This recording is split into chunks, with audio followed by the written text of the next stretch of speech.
Buenos días, mis queridos hermanos. Le ruego a nuestro Dios que nos envíe su Espíritu, que nos capacite para poder entender su verdad, su realidad, su perspectiva. Hoy podríamos decir que de todos los temas que hemos estudiado hasta ahora, y probablemente de los que alguno más ha de tocar, hoy es el tema central. En realidad, para la comprensión de este tema consumado quizás podríamos haber tocado solo este capítulo del deseo de todas las gentes. Sin embargo, por experiencia personal, tengo la firme convicción que no hubiésemos entendido muchos aspectos de los que hemos tratado de entender hasta ahora y alguno que probablemente tocará después de este tema, ¿verdad? Porque en realidad este tema está en el deseo de todas las gentes desde hace muchísimo tiempo. Pero por desgracia no se comprende o no se ha comprendido en su profundidad, para no decir toda su profundidad, ¿verdad? Porque seguramente algún que otro aspecto se nos puede escapar, ¿verdad? Quisiera, antes de entrar en el tema, definir la plataforma, ¿verdad? La estructura sobre la cual está asentado este asunto de consumadores. Como hemos visto en reflexiones anteriores, de lo que estamos tratando es de definir en ese conflicto universal. La batalla está entre Cristo o Dios y el enemigo. Nosotros somos víctimas colaterales de esta batalla. Dios trata de salvarnos a nosotros también, pero hay algo mucho más importante en juego, y es el carácter de Dios, la ley de Dios, del universo, de la eternidad. Entonces, bajo estas premisas, nosotros necesitamos entender este consumado es. En este conflicto, Dios trata de revelar su carácter y el enemigo lo suyo, ¿verdad? Y nosotros tenemos que elegir. Nuestra salvación está condicionada por nuestra propia comprensión y elección. Dios puede hacer todo lo que es necesario hacer, pero si nosotros no entendemos en qué consiste el conflicto y no somos capaces de hacer la elección que corresponde, nos quedaremos aquí. Y la elección consiste entre qué carácter nos gusta más. El carácter de Dios, la ley del amor, la ley de servicio abnegado, incondicional a nuestro prójimo y a Dios, o la ley del egoísmo que nos está planteando el enemigo, que es lo que vemos en este mundo, y que esta ley en realidad lo único que trae consigo es desastre. Es decir, gente muy rica, muy rica, muy rica, que ha acumulado casi toda la riqueza de este mundo, y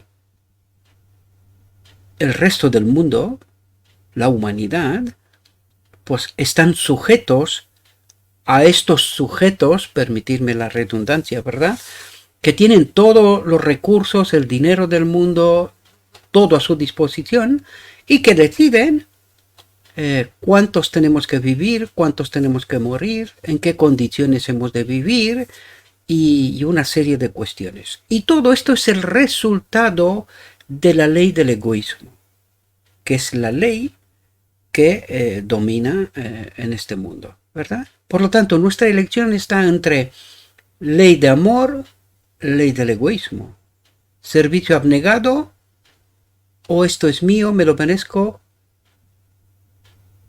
y reino sobre lo que tengo, ¿verdad? Sea lo que sea que tenga, ¿verdad?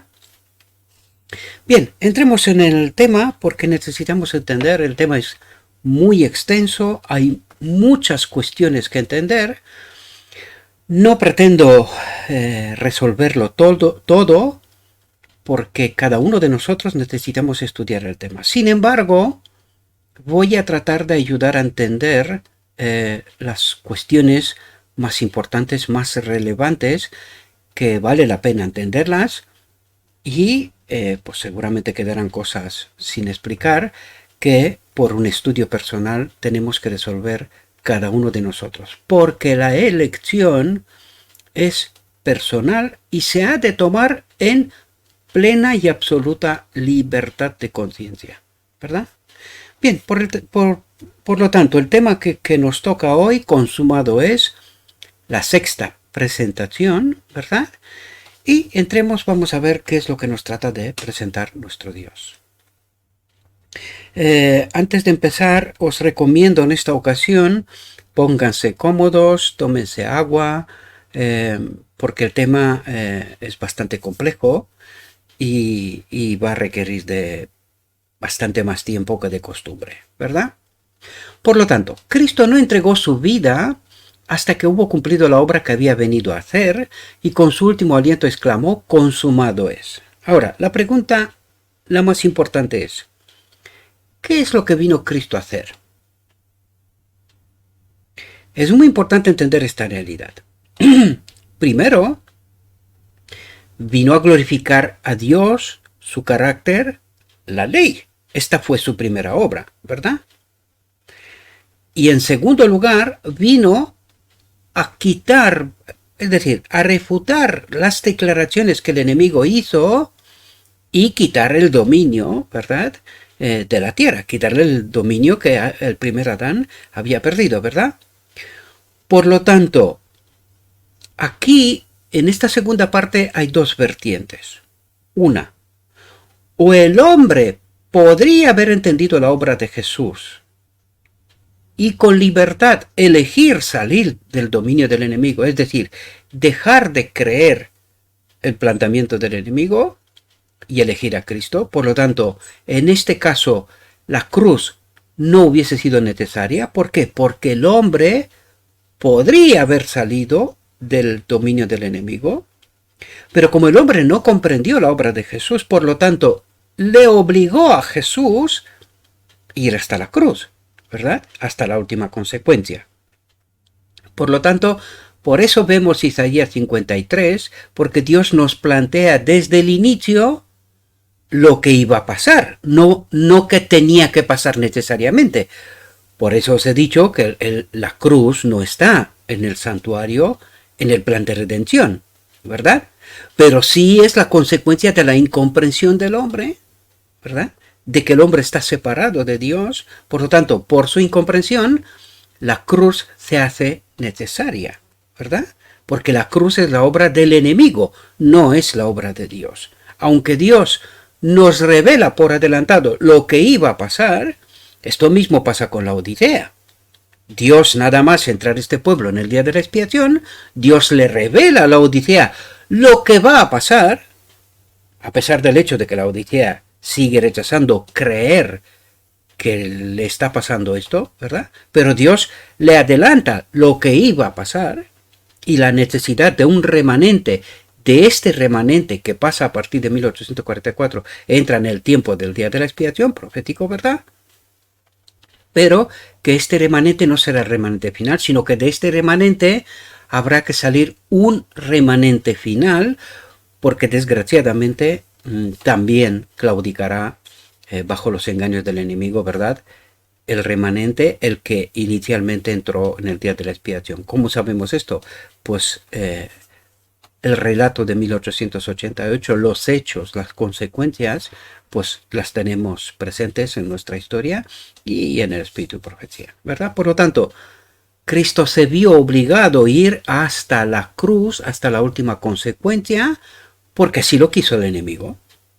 Y vamos a entender precisamente esta realidad porque este es el tema, consumado es. El primer consumado es ocurre en la cruz y nos relata desde este primer consumado es el segundo consumado es, las consecuencias, nos dirige hasta el final del tiempo, ¿verdad? Y esto es lo que realmente necesitamos entender. Ahora bien, sin un estudio profundo de la Biblia, del Espíritu y Profecía, es difícil entender este capítulo. Por eso no se ha comprendido hasta hoy, ¿verdad? Por eso no se comprende en su totalidad, ¿verdad? A pesar de ser, siempre lo he dicho, el deseo de todas las gentes es el libro que supuestamente es más leído, pero es el libro menos comprendido de todos, ¿verdad? Por lo tanto dice, la batalla había sido ganada. Su diestra y su brazo santo le habían conquistado la victoria. Como vencedor, plantó su estandarte en las alturas eternas. ¡Qué gozo entre los ángeles! Todo el cielo se asoció al triunfo de Cristo. Satanás, derrotado, sabía que había perdido su reino. Por lo tanto, ¿qué pasó en la cruz? Pues le fue quitado el reino del enemigo, ¿verdad? Y también se ha hecho la demostración de que la ley de Dios es buena, es válida, y que el hombre puede ser vencedor, como el segundo Adán, su padre, ¿verdad?, de la nueva humanidad, pues lo fue, ¿verdad? Dice, el clamor consumado tuvo profundo significado para los ángeles y los mundos que no habían caído. La gran obra de la redención se realizó tanto para ellos como para nosotros. Ellos comparten con nosotros los frutos de la victoria de Cristo. Porque si el enemigo hubiese vencido, el universo entero tenía un problema bien grande, ¿verdad? Por lo tanto, tanto el universo como nosotros comparten esa victoria. Se le quita al enemigo la posibilidad de seguir engañando, ¿verdad? Porque ya se le había quitado el acceso a todos los mundos, ¿verdad? Pero en el caso de haber ganado, pues, y como Dios es justo, Él tendría que haber tenido acceso de nuevo a todos los mundos para poder plantear su perspectiva, ¿verdad? Dice, hasta la muerte de Cristo, el carácter de Satanás no fue revelado claramente a los ángeles ni a los mundos que no habían caído. Y esto es lo que trataba de destacar justamente al principio. La batalla está sobre el carácter de Dios y el carácter del enemigo. Y en torno a este asunto se lleva la batalla, porque el carácter de Dios, ¿qué es? Su ley. Nos hablará a lo largo de la reflexión, ¿verdad? Su ley. ¿Y qué es su ley? Su espíritu en nosotros, es decir, la vida en nosotros. Si se demostraría que esto no es lo que Dios dice que es, entonces las consecuencias hubiesen sido tremendas, ¿verdad? Ni siquiera me atrevo a ir por este camino y tratar de explicar, porque es que es un sinsentido, ¿verdad? La vida debería de haber desaparecido en realidad. Dice, el gran apóstata se había revestido de tal manera de engaño que aún los seres santos no habían comprendido sus principios, no habían percibido claramente la naturaleza de su rebelión. Y aquí necesitamos entender cómo de perversa es esta realidad. Porque una y otra vez yo trato de explicaros, y os traté de explicar con lo escrito está, que nosotros creemos que somos libres, pero la auténtica realidad es que no es verdad. Nosotros no somos libres. Y hasta que no entendemos en profundidad este asunto y no lo asumimos, pues yo creo que no hay remedio para nosotros. No hay remedio. Porque necesitamos entender el carácter, el tremendo engaño que este carácter del enemigo trae sobre nosotros. Y la incomprensión de lo que realmente es el carácter de Dios. ¿Verdad? Dice, era un ser de poder y gloria. Era un ser de poder y gloria admirables, el que se había levantado contra Dios. Acerca de Lucifer el Señor dice, tú echas el suyo a la proporción, lleno de sabiduría y acabado de hermosura. Lucifer había sido el querubín cubridor, había estado en la luz de la presencia de Dios, había sido el más alto de todos los seres creados y el primero en revelar los propósitos de Dios al universo. Dice, el primero en revelar los propósitos de Dios al universo. Eso es tremendo, queridos. es decir, el primer ser creado, y a partir de él se revelaba los propósitos de Dios al universo, ¿verdad? Dice, después de que hubo pecado, su poder seductor era tanto más engañoso y resultaba tanto más difícil desenmascarar su carácter, cuanto más exaltada había sido la posición que ocupara cerca del Padre. Y este engaño ocurre hasta hoy, queridos. Perdonad. Porque nosotros hoy estamos colocando al hombre en posición de Dios. Porque nosotros hemos sido educados que los hombres que han ido a las universidades, que han sido educados, que tienen títulos, ¿verdad?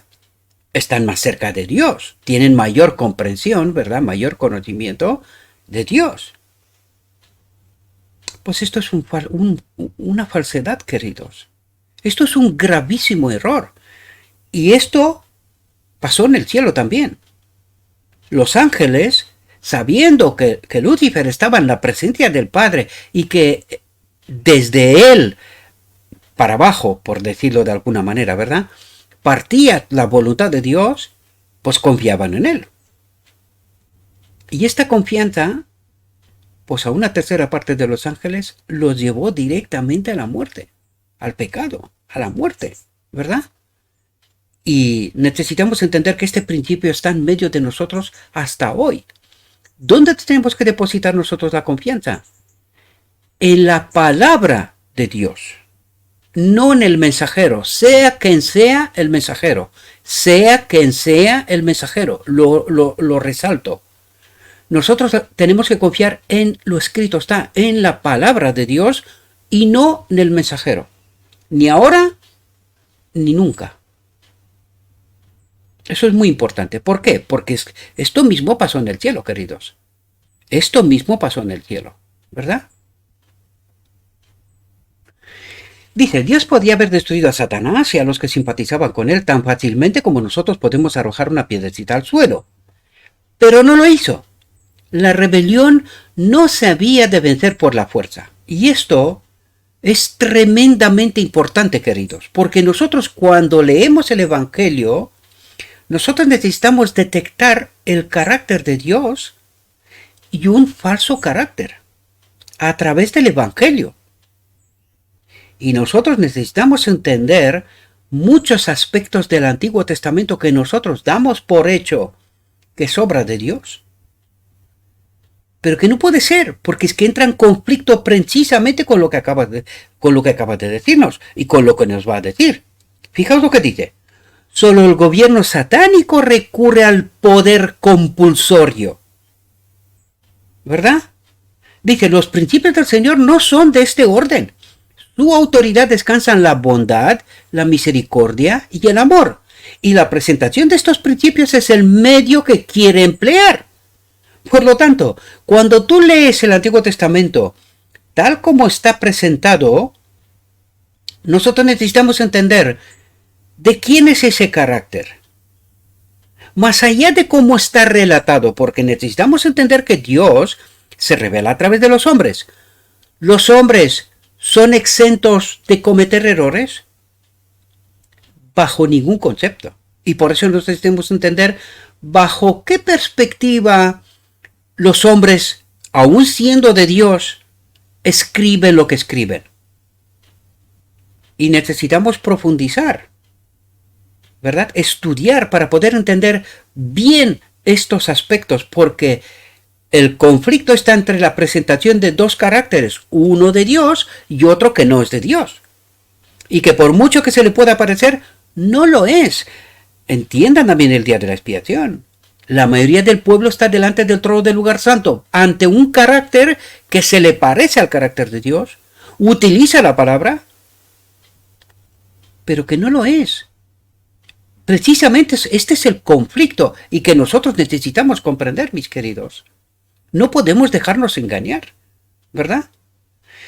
Dice, el gobierno de Dios es moral, no se sale de la ley. Y la verdad y el amor han de ser la fuerza que lo haga prevalecer. Y nosotros creemos, bajo este engaño, de que Dios es Dios y que tiene potestad de hacer lo que le parezca. Y esto es falso, queridos. Esto es falso, de principio a fin, sin lugar a dudas, ¿verdad? Y no me tenéis que creer a mí. Estudien y traten de entender el principio que acaba de explicarnos. ¿Cuál es el principio del enemigo y cuál es el principio o el carácter del enemigo y el carácter y la ley bajo la cual actúa Dios?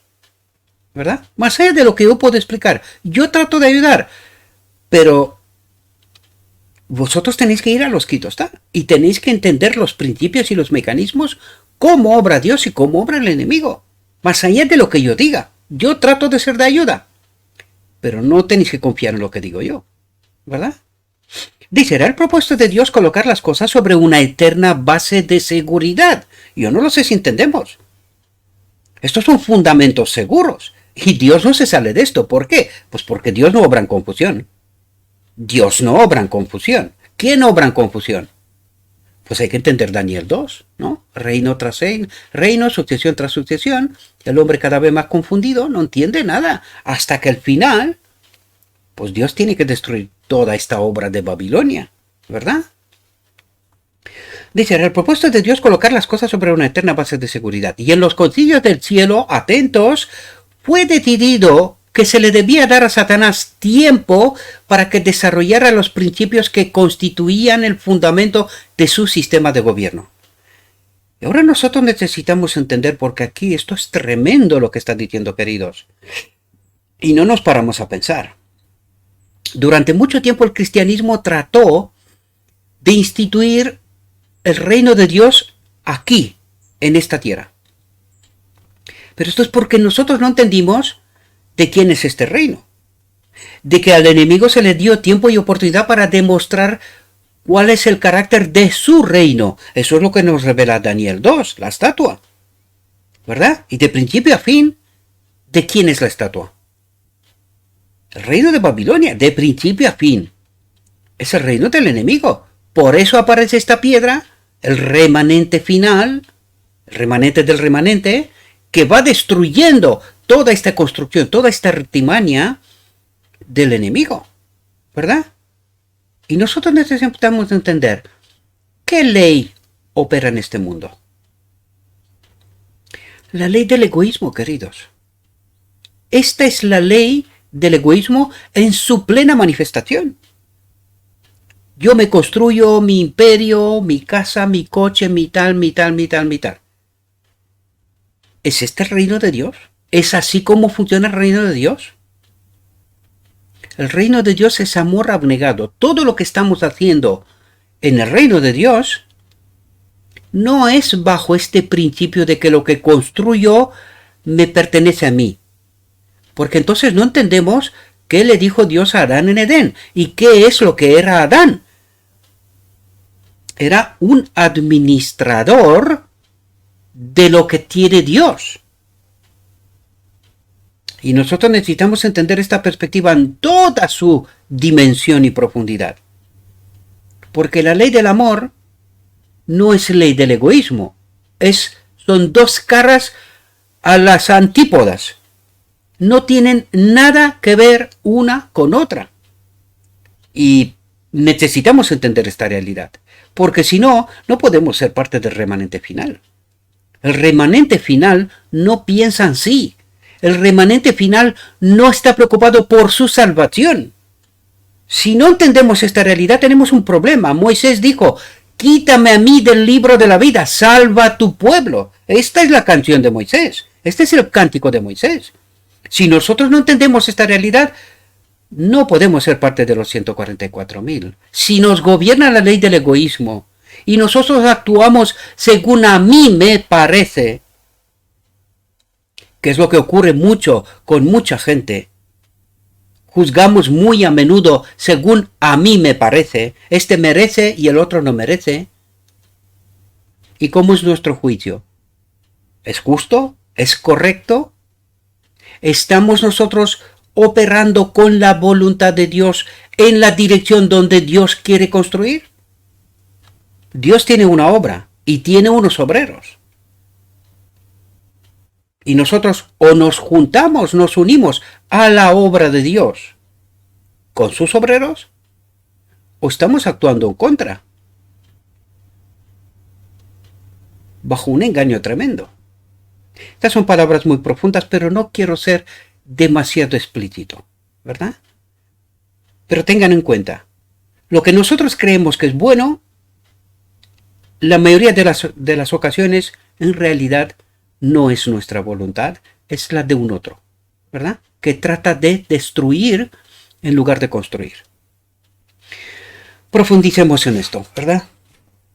Dice, él había aseverado que eran superiores, sus principios del enemigo eran superiores a los principios de Dios.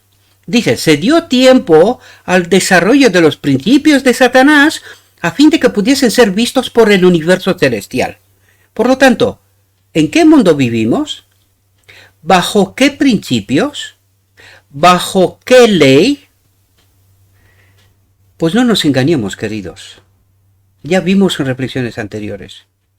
Nosotros somos incapaces de entender en profundidad las obras y el carácter de Dios. Y sí, lo digo bien, incapaces. ¿Por qué?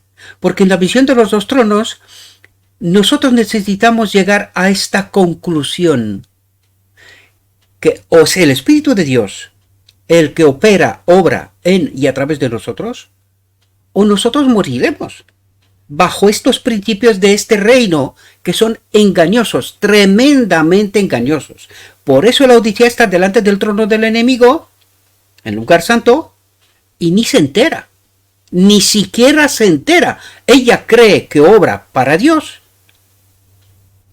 pero desgraciadamente no es así, queridos.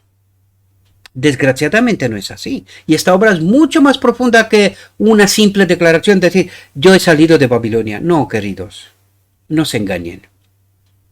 El pueblo judío mató a Cristo. La Odisea, ¿qué creen que hacen?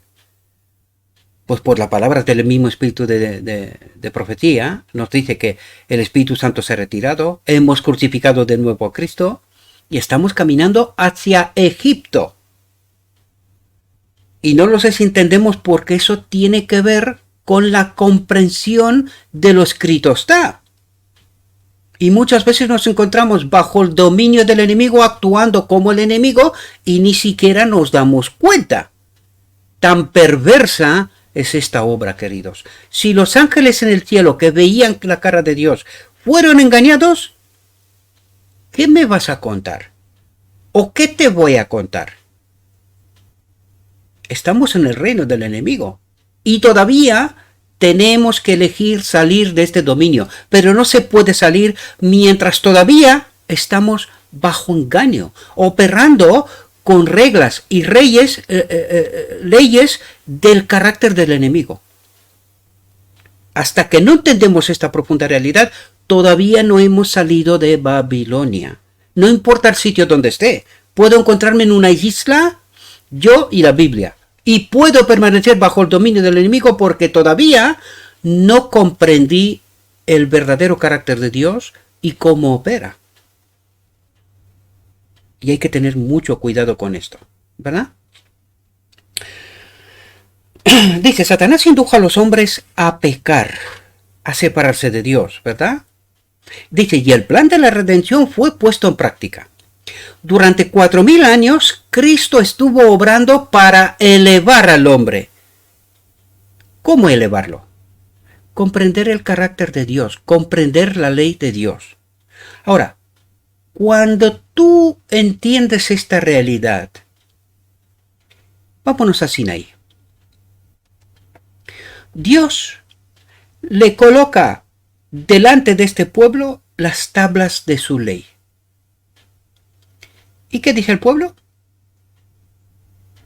Nosotros haremos todo lo que nos has dicho, ¿verdad? Bien. Vino Jesús. ¿Vimos nosotros algún resquicio de esta ley, de este carácter en Jesús? Y si lo vimos, ¿por qué lo crucificamos? ¿Por qué no comprendimos su obra? ¿Entendéis la perversidad del mundo y las leyes en el cual vivimos, queridos? La perversidad de ese carácter. ¿Lo podemos comprender?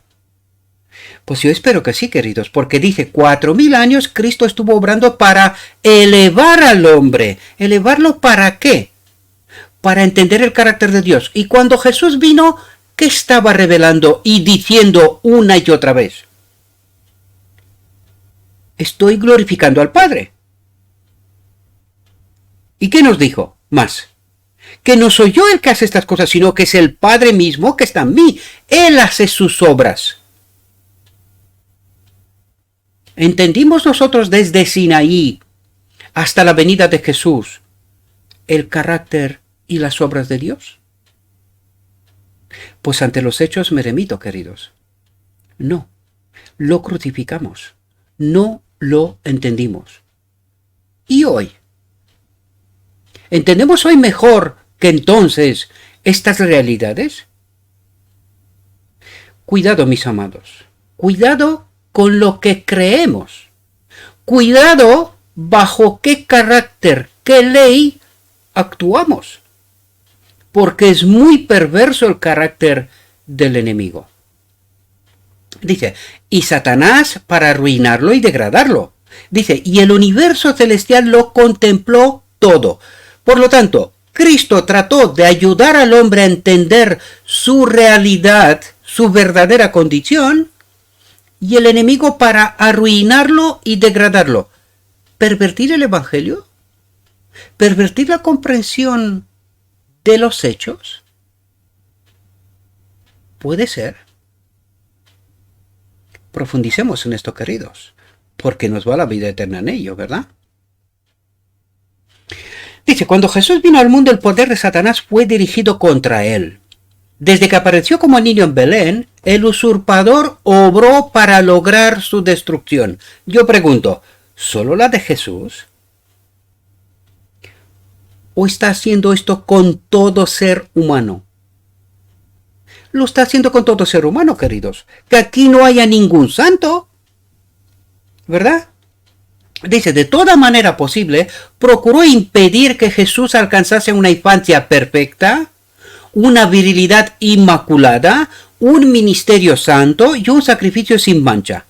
Pregunto, ¿esto ocurre con nosotros también o solo con él? Ah, no, nosotros somos el pueblo de Dios, ¿verdad? ¿Y los judíos qué eran? El pueblo de Dios. ¿Y qué pasó? ¿Y la Odisea? ¿Quién sacó a la Odisea de Babilonia? El mismo Jesús. ¿Quién le dio la comprensión de 22 de octubre de 1844? Daniel 8:14. ¿Quién? Dios, ¿verdad? Por lo tanto, la Odisea es el pueblo de Dios, sacado por Dios de medio de Babilonia, ¿verdad? ¿Vale? ¿Cómo terminó? ¿Más pronto que tarde? ¿En 1888 exactamente? ¿Comprendió la Odisea el carácter de Dios? Pues no, desgraciadamente. ¿Y nosotros hoy? ¿Estamos seguros que nosotros hoy tenemos mayor comprensión que nuestros pioneros? Una vez más digo, queridos, cuidado bajo qué espíritu y qué carácter obramos. Cuidado. Dice, de toda manera posible procuró impedir que Jesús alcanzase una infancia perfecta, una virilidad inmaculada, un ministerio santo y un sacrificio sin mancha. Pero fue derrotado. ¿Por qué? Porque esta obra era la obra del Padre. Enseguida lo veremos, queridos.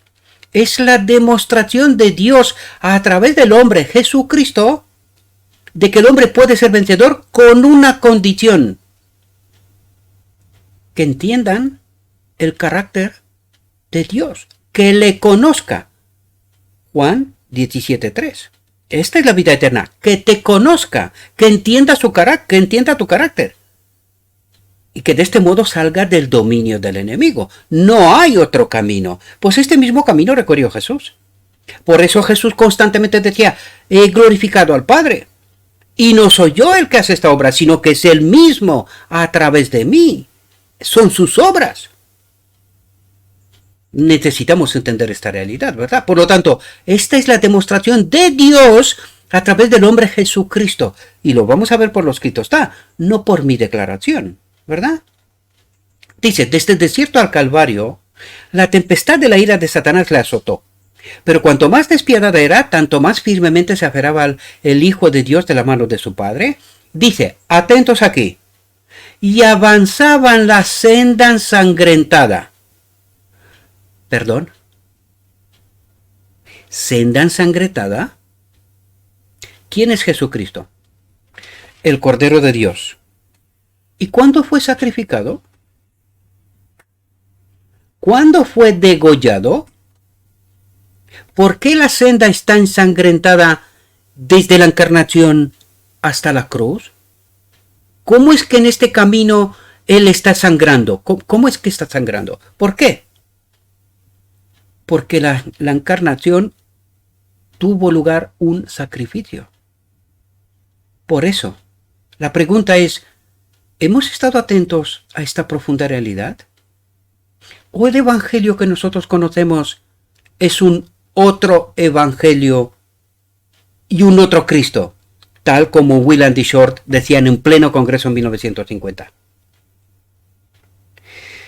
Cuidado, queridos, creer que nosotros estamos mejores, porque 1950 es bastante lejos de 1888. Y este pueblo no solo que no comprendió, sino que profundizó en el engaño de tal modo que en 1980 adopta oficialmente la doctrina de la Trinidad, que hasta entonces no estaba adoptada. Se estaba promoviendo, pero no era una doctrina de la Odisea. Y nadie se pregunta, ¿y cómo que hasta 1980 nosotros no tuvimos esa doctrina? Buena pregunta. A estudiar toca, digo yo, ¿no? ¿Verdad? Pero la pregunta más importante aquí es, ¿comprendimos nosotros la realidad en la cual vivimos? O mejor dicho, ¿entendimos nosotros la perversidad del engaño que se ha perpetuado y que cada vez más hemos profundizado hacia la oscuridad? Desgraciadamente no, queridos. Porque lo que está ocurriendo en medio de la iglesia de la Odisea hoy día es tremendo, queridos. Es tremendo. La gente no sabe ni siquiera a quién adora ni a quién sirve. Desgraciadamente lo digo, ¿verdad? Dice, todos los esfuerzos de Satanás para oprimirle y vencerle no lograron sino hacer resaltar con luz más pura su carácter inmaculado. ¿Y quién era su carácter? Enseguida lo vamos a ver, queridos. ¿Quién era su carácter? Dice, todo el cielo y los mundos que no habían caído fueron testigos de la controversia. ¿Con qué intenso interés siguieron las escenas finales del conflicto? Vieron al Salvador entrar en el huerto de Getsemaní, con el alma agobiada por el horror de las densas tinieblas, oyeron su amargo clamor, Padre mío, si es posible, pase de mí este vaso. ¿Qué vaso, queridos? Atentos. Al retirarse de él la presencia del Padre, no sé si entendemos lo que está diciendo aquí, queridos. ¿Quién obró a través del hombre Jesucristo? Al retirarse de él la presencia del Padre, ¿dónde? ¿En Getsemaní? ¿Qué estaba pidiendo Jesús en Getsemaní?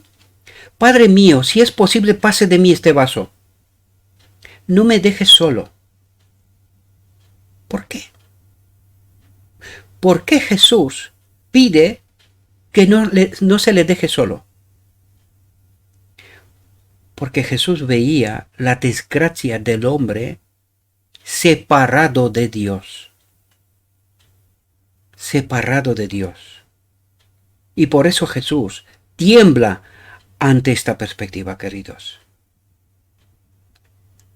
Por lo tanto, al retirarse de él la presencia del Padre, le vieron entristecido con una amargura de pesar que excedía la de la última gran lucha con la muerte. El sudor de sangre brotó de sus poros y cayó en gotas sobre el suelo. 3 veces fue arrancada de sus labios la oración por liberación. Atentos. El cielo no podía ya soportar la escena. ¿Quién es el cielo, queridos? ¿Quién decide que sí y que no? El Padre mismo, el Padre que se acaba de retirar de la presencia de Jesús, que lo deja solo, ¿verdad? Pues no soporta más. Y le envía un mensajero de consuelo, fue enviado al Hijo de Dios. Un mensajero de consuelo.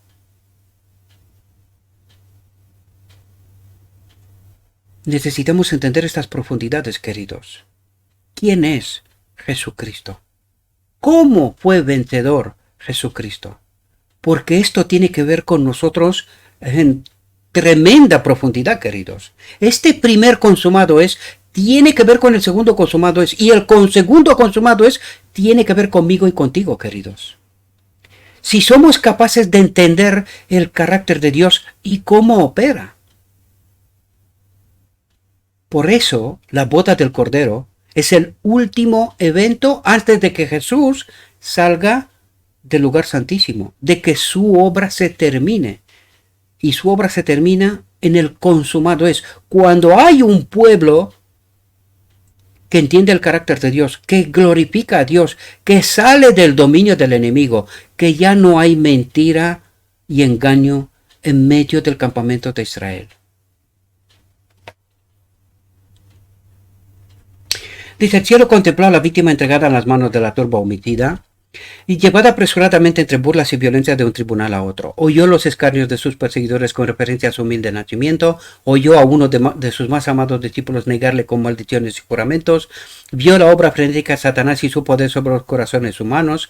Oh, terrible escena, el Salvador apresado a medianoche en Getsemaní, arrastrado de aquí para allá, desde el palacio al tribunal, emplazado 2 veces delante de los sacerdotes, 2 veces delante del Sanedrín, 2 veces delante del Pilato y 1 vez delante de Herodes, burlado, azotado, condenado y llevado a ser crucificado, cargado con la pesada cruz, entre el llanto de las hijas de Jerusalén y los escarnios del populacho. ¿Entendimos nosotros el carácter de Dios?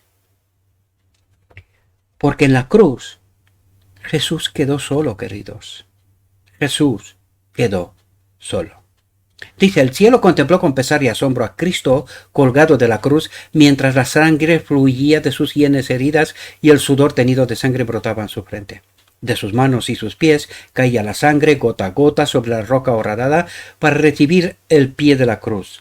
Las heridas hechas por los clavos se desgaraban bajo el peso de su cuerpo. Su jadeante aliento se fue haciendo más rápido y más profundo, mientras su alma agonizaba bajo la carga de los pecados del mundo. Todo el cielo se llenó de asombro cuando Cristo ofreció su oración en medio de sus terribles sufrimientos. Atentos a lo que dice Jesús, queridos. ¿Qué diferencia hay entre el carácter de Dios y el carácter del enemigo, queridos? Dice, Padre, perdónalos porque no saben lo que hacen. ¿No saben? ¿No son libres? ¿No tienen el control sobre sí mismos? Eso es lo que está diciendo Jesús. Que el hombre no sabe lo que está haciendo. Y yo me pregunto, si nosotros hacíamos una incursión en el pasado y preguntásemos a todos los que estaban presentes ahí, oiga, ustedes son presos, ¿lo saben? ¿Qué hubiesen dicho? ¿Qué creéis que hubiesen dicho todos y cada uno de los que estaban presentes ahí? ¿Que eran presos o eran libres? ¿Han entendido ellos la desgraciada realidad en la cual vivían? ¿Por qué Jesús dice, Padre, perdónalos? Porque no saben. No saben. Ellos viven una realidad utópica, confusa. No entienden su auténtica realidad. Y por eso Jesús dice, Padre, perdónalos, porque no saben lo que hacen. No son libres. Pero nosotros hoy decimos, no, nosotros somos libres. Tomamos decisiones con libertad. Entendemos, sabemos claramente lo que estamos haciendo. ¿Seguro? ¿Y por qué el pueblo pide en el final del día de la expiación, Padre, danos tu espíritu? Porque son capaces de entender la realidad. Porque son capaces de elegir. Por eso lo piden.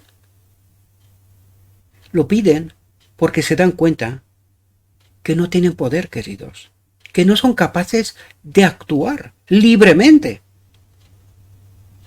Dice, sin embargo, allí estaban los hombres formados a la imagen de Dios, uniéndose para destruir la vida de su Hijo unigénito. Los hombres formados a la imagen de Dios, uniéndose con quién, con el enemigo, para destruir la vida de su Hijo unigénito. ¿Qué carácter eligieron? Ante Barrabás y Jesús, ¿qué carácter escogieron? ¿Fueron libres? ¿Seguro? Necesitamos entender ese paradigma en total profundidad, queridos. Esa paradoja. Pero igual me encuentro que lo habrá dicho en romano. No estoy seguro ahora. Estamos ante esa paradoja. ¿De verdad somos libres? ¿De verdad entendemos nuestra real condición? ¿De verdad elegimos bien? Dice, qué espectáculo para el universo celestial. Los principados y las potestades de las tinieblas estaban congregados en derredor de la cruz, arrojando la sombra infernal de la incredulidad en los corazones humanos. ¿Eran libres? Lo que estaban haciendo, lo estaban haciendo en plena conciencia, en plena libertad. No habían encontrado pecado en Jesús. No había razón para condenarlo, recuerden. Sin embargo, estaba colgando en la cruz, condenado a morir. ¿Estábamos libres? ¿Estamos libres hoy? Necesitamos entender la desgraciada realidad y la paradoja en la cual vivimos, queridos. Dice, cuando el Señor creó estos seres para que estuviesen delante de su trono, eran hermosos y gloriosos. Su belleza y santidad estaban de acuerdo con su exaltada posición. Estaban enriquecidos por la sabiduría de Dios y ceñidos por la panoplia del cielo. Dice, eran ministros de Jehová. Pero ¿quién podía reconocer en los ángeles caídos a los gloriosos serafines que una vez ministraron en los atrios celestiales? No lo sé si entendemos, queridos. Ellos mismos vivían una experiencia diferente, totalmente diferente de la cual fueron creados, del carácter que una vez tuvieron, queridos. Dice, los agentes satánicos se confederaron con los hombres impíos para inducir al pueblo a creer que Cristo era el príncipe de los pecadores. Inducir al pueblo a creer que era el príncipe de los pecadores. Sin embargo, los que le juzgaron no encontraron culpa en él. ¿Eran los hombres libres? ¿Sabían lo que estaban haciendo? Dice, y para hacer de él un objeto de abominación. Dice, los que se burlaron de Cristo mientras pendía de la cruz estaban dominados por el espíritu del primer gran rebelde. ¿Somos libres, queridos? ¿Estamos seguros? ¿Llenó sus bocas de palabras viles y abominables? Llenó sus bocas. ¿Bajo qué espíritu estaban? Dice, inspiró sus burlas. Pero nada ganó con todo esto el enemigo. Jesús permaneció fiel. Dice, si se hubiese podido encontrar un pecado en Cristo, si en un detalle hubiese cedido a Satanás para escapar a la terrible tortura, el enemigo de Dios y del hombre habría triunfado. ¿Y el remanente final? ¿Cómo tiene que ser el remanente final?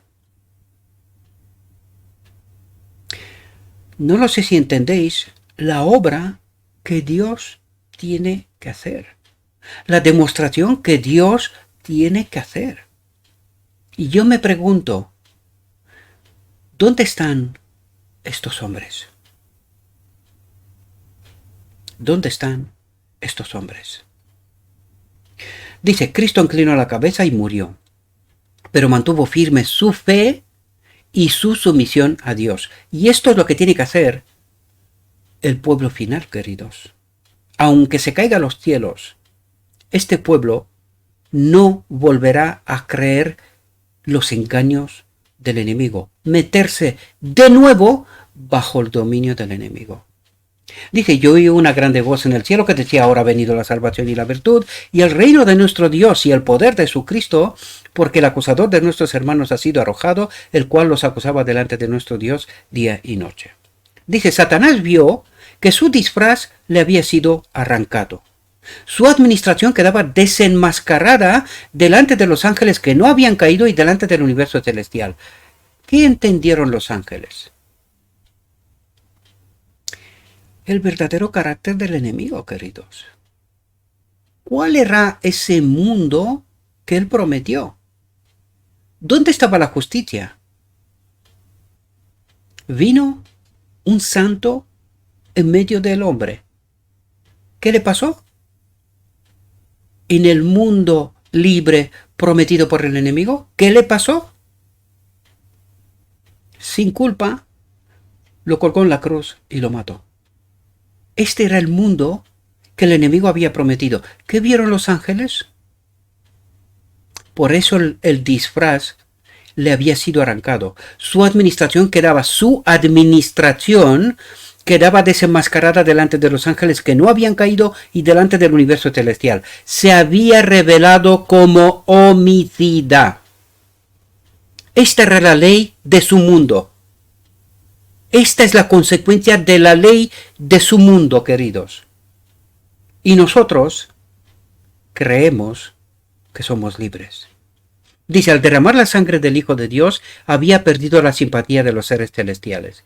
Desde entonces su obra sería restringida. Pero cuidado, que esto implica que el hombre ha de entender el carácter de Dios, queridos. Jesús hizo la parte que le correspondía a él, pero ahora nos toca a nosotros. El segundo consumado es consecuencia de esta comprensión del carácter de Dios, de esta elección que tenemos que hacer. Dice, cualquiera que fuese la actitud que asumiese, no podía ya acechar a los ángeles mientras salían de los atrios celestiales, ni acusar ante ellos a los hermanos de Cristo de estar revestidos de ropas de negrura y contaminación del pecado. Dice, estaba roto el último vínculo de simpatía entre Satanás y el mundo celestial. Dice, sin embargo, Satanás no fue destruido entonces. Los ángeles no comprendieron ni aún entonces todo lo que entrañaba la gran controversia. Y la pregunta es, ¿qué faltaba? ¿Qué no comprendían los ángeles?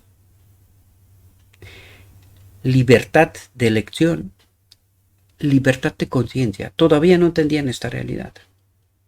Y de eso nos va a hablar a continuación, queridos. Dije, los principios que estaban en juego habían de ser revelados en mayor plenitud. Y por causa del hombre, la existencia de Satanás debía continuar. ¿Por causa del hombre? Claro, ahora le toca al hombre salir de esa administración del enemigo, salir de ese dominio del enemigo. ¿Y qué es lo que hace el hombre hoy? ¿Bajo qué ley actúa? ¿La ley del egoísmo? ¿O la ley del amor abnegado, la que no juzga, sino que actúa, se ofrece? Pensad profundamente, queridos, porque igual nos llevamos una sorpresa. Mientras creemos servir a Dios, todavía actuamos con el carácter del enemigo. Cuidado. Y por causa del hombre la existencia de Satanás debía continuar. Tanto el hombre como los ángeles debían ver el contraste, atentos, entre el príncipe de la luz y el príncipe de las tinieblas. ¿Se habría hecho antes esa demostración? Claro, Barrabás o Jesús. Dos caracteres. ¿Qué escogió el hombre? Paradójico, ¿verdad? Escogimos a Barrabás. ¿Somos libres? ¿Seguro?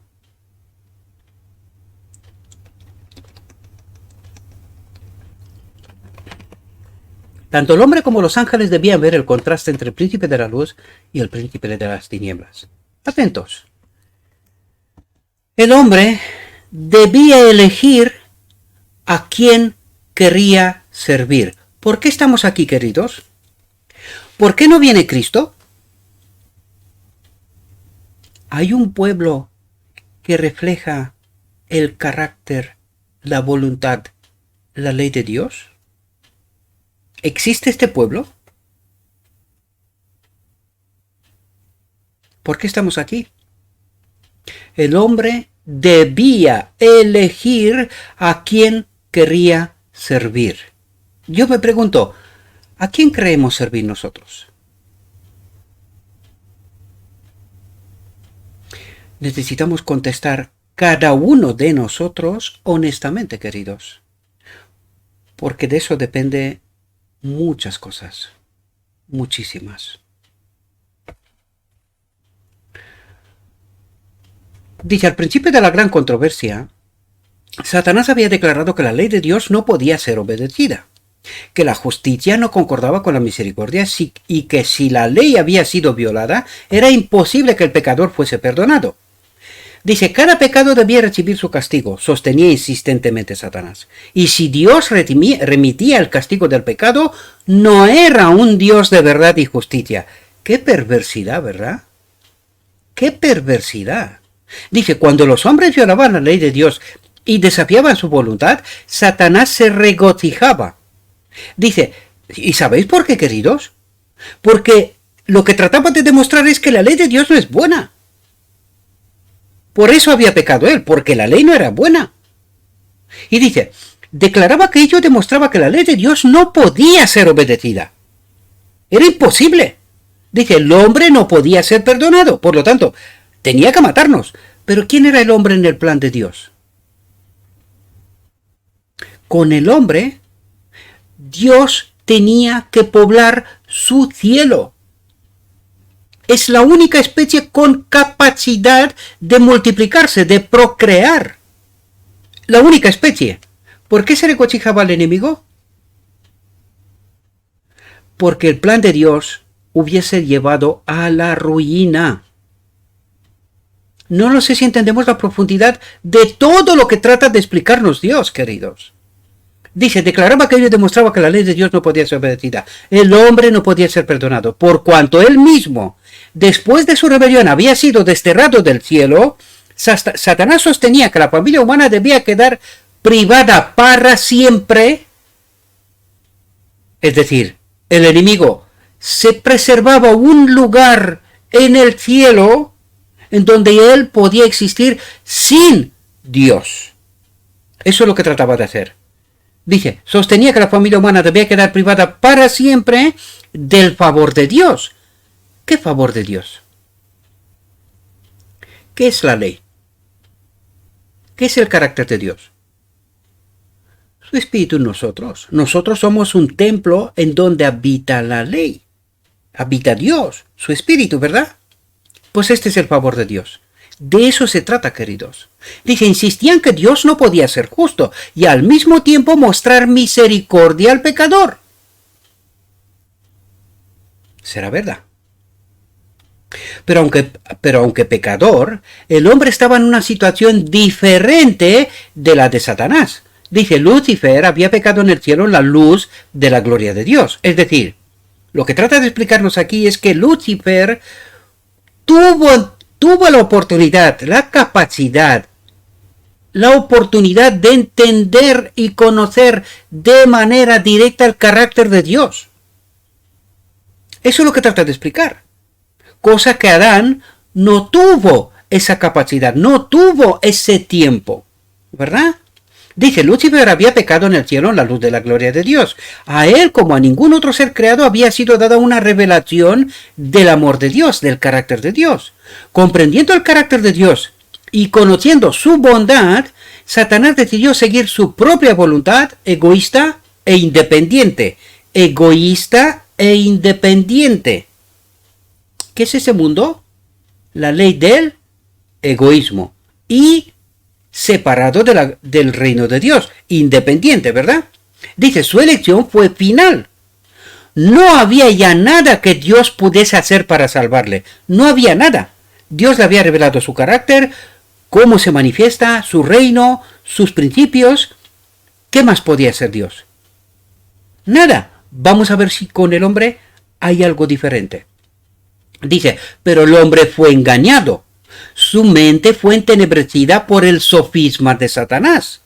Dice, no conocía la altura y la profundidad del amor de Dios. Para él había esperanza en el conocimiento del amor de Dios. ¿Dónde está la esperanza? En el conocimiento del amor de Dios. ¿Qué nos dice Juan 17:3? ¿Qué es la vida eterna? Que te conozcan a ti. ¿Qué concretamente? Tu carácter, tu ley. Más concretamente, ¿dónde nos dirige el día de la expiación? Su espíritu en nosotros. ¿Y qué dice la visión de los dos tronos? Padre, danos tu espíritu. Esa tiene que ser la conclusión final del hombre para poder glorificar a Dios. Pues esto es lo que tenía que conocer el hombre y Adán. Pero desgraciadamente no se dio cuenta, ¿verdad? No tuvo demasiado tiempo para poder entender estas realidades, ¿verdad? Dice, contemplando su carácter podía ser atraído de vuelta a Dios. Dice, mediante Jesús, la misericordia de Dios fue manifestada a los hombres. ¿Qué dice? Mediante Jesús, el segundo Adán, la misericordia de Dios fue manifestada a los hombres. ¿Qué decía Jesús una y otra vez? He glorificado tu nombre. Y luego, no soy yo el que hace estas cosas, sino que es Él, su espíritu en mí, es el que obra. La ley, el carácter, ¿verdad? Dice, pero la misericordia no pone a un lado la justicia. ¿Por qué digo yo una y otra vez, cuidado con la justificación por la fe? Cuidado como se entiende. Cuidado, porque si no entendemos la restauración que ha de ocurrir en el día de la expiación, la justificación por la fe, la que predica el enemigo desde el trono del lugar santo, que es la obra diaria del día del lugar santo, y no entramos en el día de la expiación detrás del velo para poder ser restaurados, justificados por Cristo, que sea Él nuestra justicia. Si no entendemos esta justificación por la fe, que es Cristo nuestra justicia, la otra justificación por la fe es la que predica el enemigo hoy todavía. Hay una grandísima diferencia entre una y la otra, queridos. Yo escucho a mucha gente predicar la justificación por la fe. Me pregunto, ¿cuál de ellas? ¿La del lugar santo o la del lugar santísimo? Es necesario explicar claramente de cuál justificación por la fe predicamos, porque es muy importante, queridos. Necesitamos entender esta profunda realidad, porque si no entendemos y no predicamos lo que debemos, igual confundimos al pueblo de Dios. Y la obra de confusión, ¿de quién es? De aquel que ocupa el trono del lugar santo. Cuidado que no nos encontremos en esta confusa posición, nunca mejor dicho. Dice, mediante Jesús la misericordia de Dios fue manifestada a los hombres, pero la misericordia no pone a un lado la justicia. No somos justificados por la fe sin obras. ¿Y quién tiene que hacer estas obras? No soy yo el que hace esto, sino el Padre que habita en mí mediante el Espíritu. Dice, la ley revela los atributos del carácter de Dios, y no podía cambiarse una jota o una tilde de ella para ponerla al nivel del hombre en su condición caída. Dios no cambió su ley, pero se sacrificó, atentos, Dios se sacrificó en Cristo por la redención del hombre. ¿Cómo se sacrificó Dios en Cristo? ¿Quién murió en la encarnación? Uno igual a Dios. ¿Comprendemos, queridos? De eso se trata. Dice, Dios estaba en Cristo reconciliando el mundo así. Y lo vimos antes justo en el jardín de Getsemaní. Pero recuerden, desde el Getsemaní Jesús camina solo. El hombre, Adán, camina solo. Hasta Getsemaní el Padre lo acompañó. Está escrito. No os comento lo que no está escrito. Pero desde el Getsemaní Jesús se fue solo hasta la cruz. Y donde en la cruz el espíritu que estaba en él salió de él y se fue en el Padre. También está escrito, ¿verdad? No son mis palabras. Dice, Dios no cambió su ley, pero se sacrificó en Cristo por la redención del hombre. Dice, Dios estaba en Cristo reconciliando el mundo así. Dice, la ley requiere justicia, una vida justa, un carácter perfecto. ¿Tiene este que ver con la última generación? Entonces, ¿cuál de la justificación por la fe se le atribuye al remanente final? ¿Que tiene que ser cómo?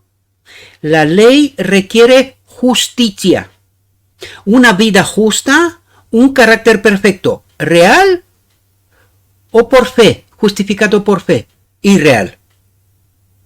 Pensé profundamente, queridos. Pensemos profundamente. ¿Por qué necesitamos acudir a la boda del Cordero? Porque sin su espíritu no hay una justicia, una vida justa, un carácter perfecto. No lo hay. Y esto no lo tenía el hombre para darlo, dice. No puede satisfacer los requerimientos de la santa ley de Dios. El hombre no puede satisfacer los requerimientos de la santa ley de Dios. ¿Y cuándo los podrá? Cuando acudiría a la boda del Cordero, ¿verdad?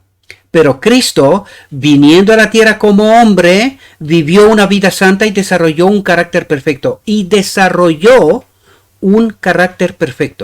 Dice, ofrece estos como don gratuito a todos los que quieran recibirlos.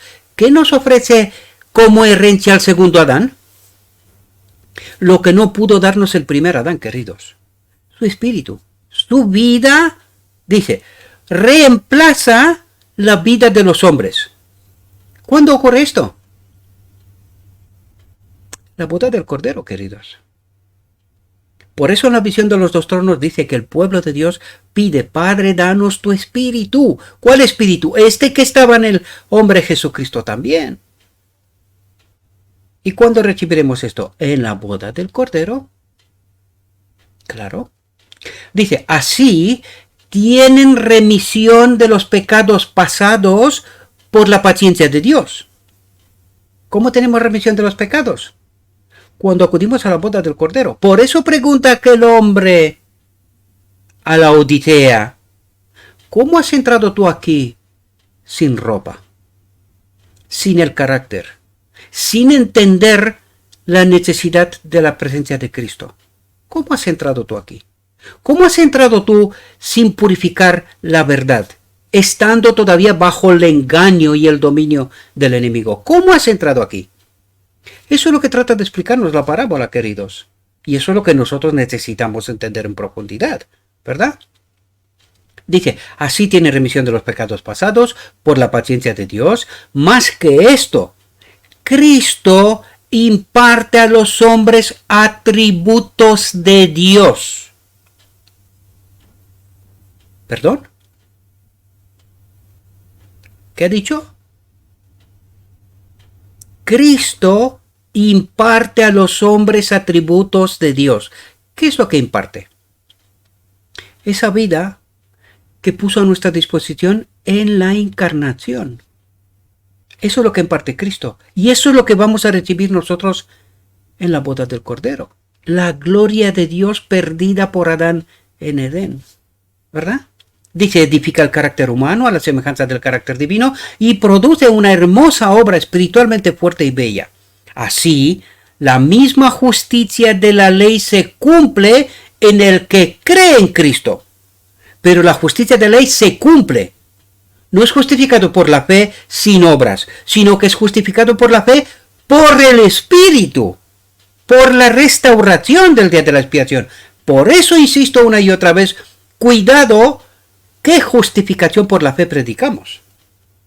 ¿La del lugar santo o la del lugar santísimo, que implica restauración, implica pasar por la boda del Cordero? ¿Verdad? Así la misma justicia de la ley se cumple en el que cree en Cristo. Dios puede ser justo y el que justifica al que es de la fe de Jesús. Al que es de la fe de Jesús. ¿Cuál es la fe de Jesús? No soy yo el que hace estas cosas, sino el Padre que habita en mí, mediante el Espíritu. Por eso hay que entender la visión de los dos tronos. Una luz que sale del Padre hacia Jesucristo y de Jesucristo hacia el pueblo. Esta es la gran lección que el pueblo, el remanente final, ha de entender. ¿Verdad? Dice, el amor de Dios ha sido expresado en su justicia, no menos que en su misericordia. La justicia es el fundamento de su trono y el fruto de su amor.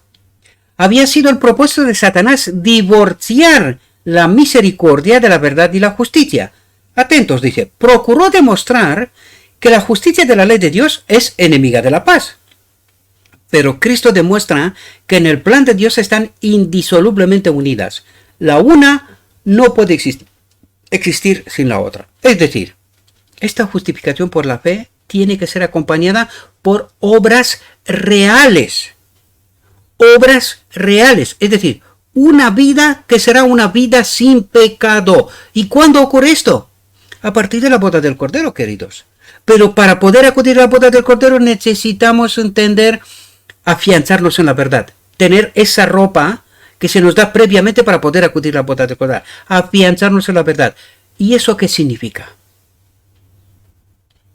Entender las obras de Dios, su carácter y la obra de Jesucristo. ¿Verdad? Eso implica.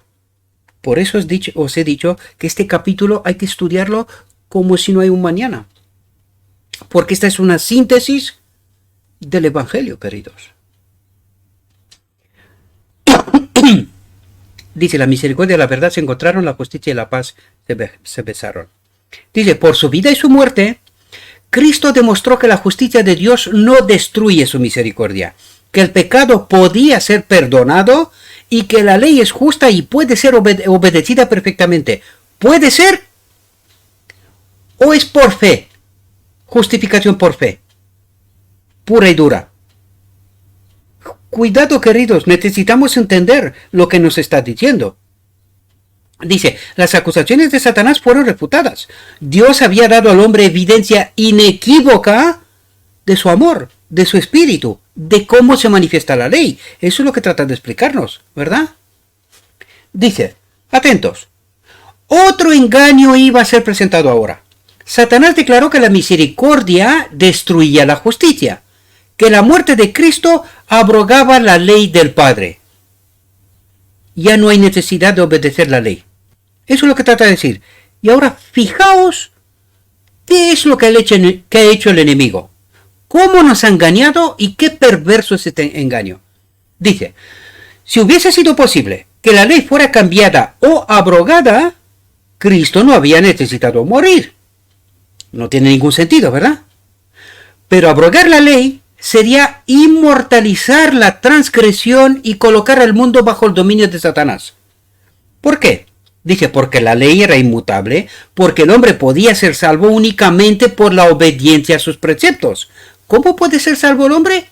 Únicamente por la obediencia a sus preceptos, no justificado por la fe. Cuidado, mis queridos, cuidado, lo recalco una y otra vez, porque escucho esta misma afirmación una y otra vez. Pero no se explica bien.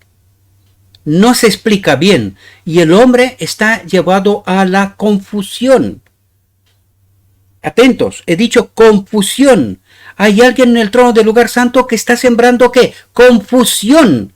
Justamente lo que nos trata de explicar aquí. Dije, sin embargo, Satanás representó como destructor de la ley.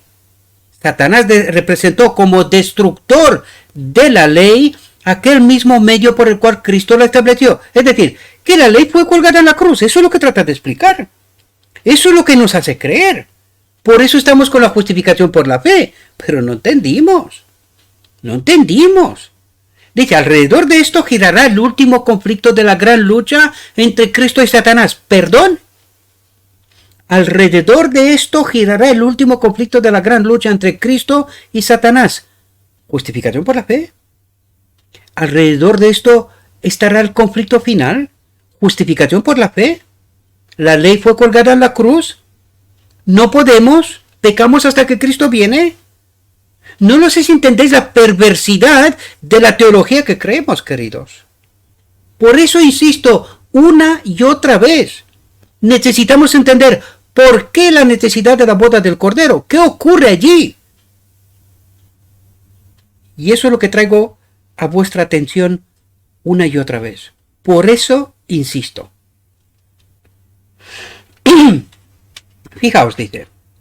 El aspecto que Satanás presenta ahora es que la ley pronunciada por la misma voz de Dios es deficiente. Anda. No le bastó con lo que hizo hasta la cruz. ¿Verdad? Sigue insistiendo, pero de otra manera ahora. Fijaos, dice que alguna especificación de ella ha sido puesta a un lado. Dice, es el último gran engaño que arrojará sobre el mundo. No necesita atacar toda la ley. Si puede inducir a los hombres a despreciar un precepto, uno solo, logra su propósito. Dice, porque cualquiera que hubiere guardado toda la ley y ofendiera en un punto es hecho culpable de todos. Por lo tanto, si solo desobedeces una ley, has pisoteado toda la ley en realidad, ¿verdad? Dice, consintiendo en violar un precepto, los hombres se colocan bajo el poder de Satanás. ¿Cómo se coloca el hombre bajo el poder de Satanás? Violando un precepto. Sigamos. Dice, sustituyendo la ley de Dios por la ley humana, Satanás procura dominar al mundo. Sustituyendo la ley de Dios por la ley humana. Y ahora vamos a ver dónde apunta, ¿verdad? Dice, esta obra está predicha en la profecía. Acerca del gran poder apóstata que representa a Satanás, se ha declarado, hablará palabras contra el Altísimo y a los santos del Altísimo quebrantará y pensarán mudar los tiempos y la ley y entregados serán en su mano. Y entregados serán en su mano, porque han creído una mentira, ¿verdad? Dice, los hombres erigirán con seguridad sus leyes para contrarrestar las leyes de Dios. Tratarán de compeler las conciencias ajenas y en su celo para imponer esas leyes oprimirán a sus semejantes. ¿De qué ley está hablando aquí, queridos? El sábado y el domingo, queridos. ¿Qué ley promulgó Roma? ¿Cuál era la ley de Dios? El cuarto mandamiento, el Shabbat, ¿verdad? ¿Y cuál es la ley que promulgó el hombre, el ser humano? Roma, concretamente. El domingo. Eso, yo os contaba en la última reflexión que tenía una cierta confusión de un hombre que estaba hablando de la luna, los sábados, los sabbat lunares y tal y cual.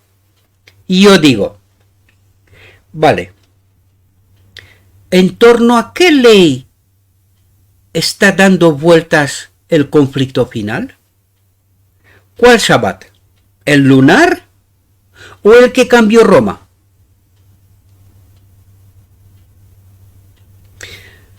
Por eso, yo no puedo aceptar, aunque sé que hay algo allí, pero yo no puedo aceptar el Shabbat lunar en contra del sábado que tenemos en el calendario. ¿Por qué? Pues porque el enemigo se está esforzando a cambiar el sábado por el domingo. ¿Y qué es lo que cree todo el mundo hoy? ¿Cuál es el séptimo día? El domingo. Entonces, ¿por qué se esfuerza el enemigo de cambiar el sábado por el domingo si total ya estamos engañados? Porque no estamos obedeciendo el sábado lunar. Con esto espero que muchos de vosotros os puedan dar cuenta, se puedan dar cuenta de dónde está el engaño del enemigo, ¿verdad? Y yo no voy a quitar el sábado lunar.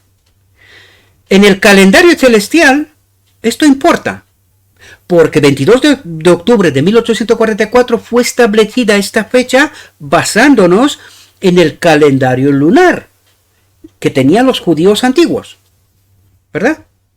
Por lo tanto, en el calendario del cielo, esto importa. Pero, ¿dónde reside el conflicto final? ¿Entre cuál sábado y por qué el domingo? Eso es una buena pregunta. Y de aquí resulta otra pregunta más.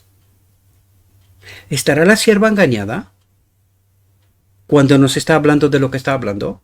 ¿Está engañada? Pues yo creo que no. Así que espero que tengáis un poco más claro este asunto, ¿verdad? Dice, los hombres se dirigirán con seguridad sus leyes para contrarrestar las leyes de Dios, tratarán de compeler las conciencias ajenas, antes de acudir a la boda del Cordero se va a dar el decreto dominical, ¿verdad? Y en su celo para imponer esas leyes, oprimirán a sus semejantes. Después de la boda del Cordero tiene lugar el decreto de muerte, ¿verdad? Con respeto precisamente a la ley dominical. Así que necesitamos entender las escrituras bien, ¿verdad? Para no ser engañados. Dice, la guerra contra la ley de Dios, que empezó en el cielo, continuará hasta el fin del tiempo. Cada hombre será probado. Cada hombre será probado. Dice, el mundo entero ha de decidir si quiere obedecer o desobedecer. Todos serán llamados a elegir entre la ley de Dios y las leyes de los hombres. En esto se trazará la línea divisoria. Habrá solamente dos clases. Todo carácter quedará plenamente definido y todos demostrarán si han elegido el lado de la lealtad o el de la rebelión. Entonces vendrá el fin. Dios, atentos, dice, Dios vindicará su ley. ¿Cómo lo hará? Exactamente como en el primer consumado es. ¿Qué decía Jesús? No soy yo el que hace estas obras, sino el Padre que está en mí. ¿Cómo lo hará el segundo consumado? Un pueblo que pide, visión de los dos tronos, Padre, danos tu espíritu, acuden a la boda del Cordero, ¿verdad? Lo reciben y Dios vindicará su ley. Esta es la obra de Dios. Dios vindicará su ley y librará a su pueblo. Y librará a su pueblo. ¿Librará de dónde? Del dominio del enemigo, ¿verdad? Dice Satanás, y todos los que se han unido con él en la rebelión serán cortados. El pecado y los pecadores perecerán, raíz y rama. Satanás la raíz y sus seguidores las ramas. Será cumplida la palabra dirigida al príncipe del mar, por cuanto pusiste tu corazón como corazón de Dios, te arrojé de entre las piedras del fuego, oh querubín cubridor. En espanto serás y para siempre dejarás de ser. Entonces no será el malo y contemplará sobre su lugar y no parecerá. Serán como si no hubieran sido, como si no hubiesen existido nunca, ¿verdad? Dice, este no es un acto de fuerza arbitraria de parte de Dios. Los que rechazaron su misericordia ciegan lo que sembraron. Dios es la fuente de la vida. Dios es la fuente de la vida. Y sin su espíritu no hay vida, ¿verdad? Y cuando uno elige el servicio del pecado, se separa de Dios y se separa así de la vida. Y ahí deberíamos de entender qué pasó en la encarnación. Cristo nos dio su propia vida, ¿verdad? Queda privado de la vida de Dios. Cristo dice, todos los que me aborrecen aman la muerte. Aman la muerte. No quieren vivir, ¿verdad? Dice, Dios les da la existencia por un tiempo para que desarrollen su carácter y revelen sus principios. Y de eso os hablaba yo al principio, ¿verdad? ¿Cómo actuamos? ¿Cuáles son nuestras elecciones? ¿En base a qué carácter? ¿Qué ley? ¿Qué espíritu? ¿Verdad? Dice, logrado esto, reciben los resultados de su propia elección. Por una vida de rebelión, Satanás y todos los que se unen con él se colocan de tal manera en desarmonía con Dios que la misma presencia de él es para ellos un fuego consumidor. La gloria de aquel que es amor los destruye, ¿verdad? Dice, al principio de la gran controversia, los ángeles no comprendían esto. Si se hubiese dejado a Satanás y su hueste cosechar el pleno resultado de su pecado, habrían perecido. Pero para los seres celestiales no habría sido evidente que ello era el resultado inevitable del pecado. Habría permanecido en su mente una duda en cuanto a la bondad de Dios, al carácter de Dios, ¿verdad? Como mala semilla para producir su mortífero fruto de pecado y desgracia. Y yo pregunto, ¿y de aquí de la tierra? ¿Algún ser humano que no ha entendido en profundidad el carácter de Dios entrará en el reino? ¿Permitirá Dios que haya alguna duda, alguna semilla mortífera allí? Pues no se equivoquen, queridos. Hasta que el campamento de Israel no será purificado, el pecado no estará echado fuera, todavía no hay campamento de Israel. Este campamento es de otro, ¿verdad? Dice, pero no sucederá así cuando la gran controversia termine.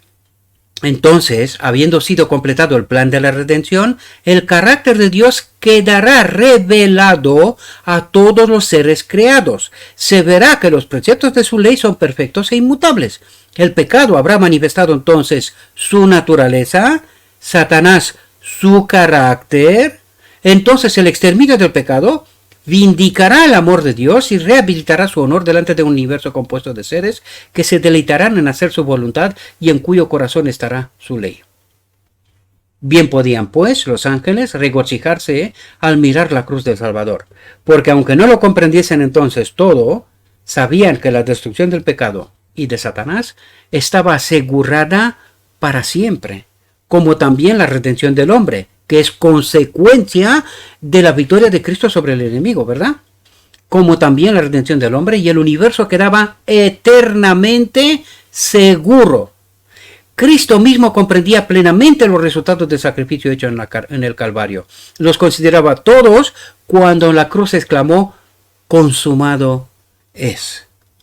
Y aquí se termina nuestra reflexión, mis queridos hermanos. Espero que he podido ayudaros a entender realidades, pero mi ruego, mis queridos, y este es el ruego que le hago a nuestro Dios, que nos envíe su Espíritu, que nos capacite, que podamos estudiar con su Espíritu y entender perfectamente qué mensaje trata de transmitirnos Dios, y entenderlo en toda su profundidad. Pero créanme, necesitamos estudiar la Biblia y el Espíritu Profecía. Porque si no, difícilmente entenderemos el mensaje. Difícilmente vamos a entender el carácter de Dios, queridos. Y para poder hacer una elección en plena libertad de elección y de conciencia, necesitamos conocer el carácter de Dios. De otro modo, permaneceremos en esa paradoja, en ese gran engaño, y nos vamos a quedar aquí, mis amados. Espero que esta no sea vuestra elección. Le ruego a nuestro Dios que nos envíe su Espíritu, que nos capacite, que podamos entender su verdad, su realidad, su perspectiva, y entendiendo que hagamos nuestra libre elección. Os deseo que tengáis un próspero día en todo lo que os he dicho. Os lo he dicho en nombre de Cristo Jesús. Amén.